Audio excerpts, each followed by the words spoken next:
తుమికాపల్లి జగన్నాథ్ లేఅవుట్లో G+3 భవనానికి secretary Rajkumar నోటీసులు జారీ.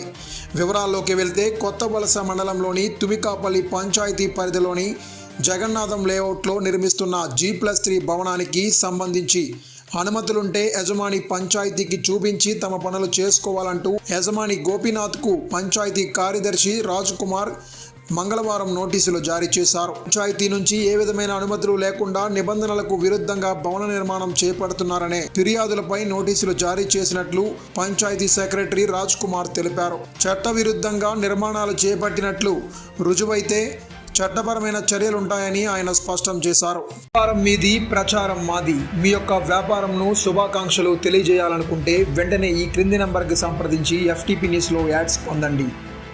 మరిన్ని ఇంట్రెస్టింగ్ వార్తల కోసం లైక్ చేయండి, సబ్స్క్రైబ్ చేయండి, పక్కనున్న బెల్ ఐకాన్ క్లిక్ చేయండి.